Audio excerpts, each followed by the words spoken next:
Hello, good evening. The success of NATO operations in Libya has been put down to improvisation and good luck, as well as military prowess, according to a leading group of experts. The Royal United Services Institute also says Operation Ellamy has diverted resources away from other tasks and relied on equipment that was due to be cut. But they say the campaign has been a success. Will Inglis has read their report. The British Prime Minister and French President are hailed as heroes by the people of Benghazi. Accidental heroes, according to today's report. All military operations need a bit of luck, and they all require a bit of improvisation, and that was the case here. Gaddafi and his forces played into the hands of Western powers. They allowed us, in a sense, to go to the very edge of legality by becoming the air force for the rebel forces. If he'd been a bit more subtle, we would have found it very difficult to do. While this report highlights the success of the campaign in Libya, it also shows how such a relatively small commitment stretched the British forces. But it does confirm the official line that Afghanistan has always taken priority and that Op Herrick hasn't suffered as a result of Op Ellamy. Undoubtedly, one of the remarkable things about this is that for a comparatively small operation, it stretched the forces, the Navy and the Air Force.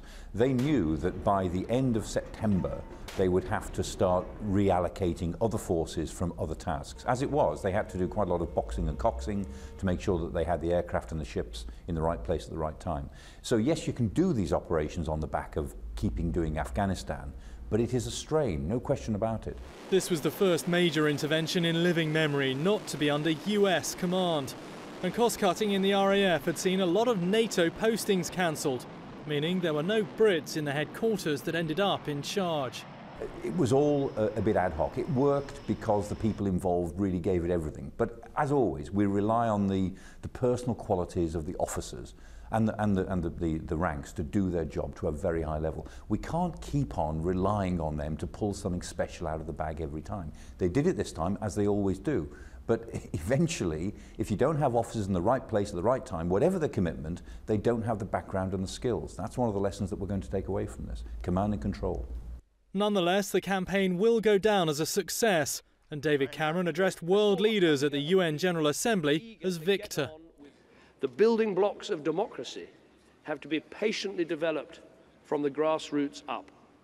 The process will be different in every country, and it is not for us to dictate how Arab nations should respond to those challenges, or to lecture them about how to do it. But there is an opportunity, an important opportunity, for us to help, and we must seize it. The conflict is now all but over, with Gaddafi loyalists cornered and the RAF starting to draw down. But today's report identifies key lessons the analysts say must be heeded despite the euphoria. Will Inglis, Forces News.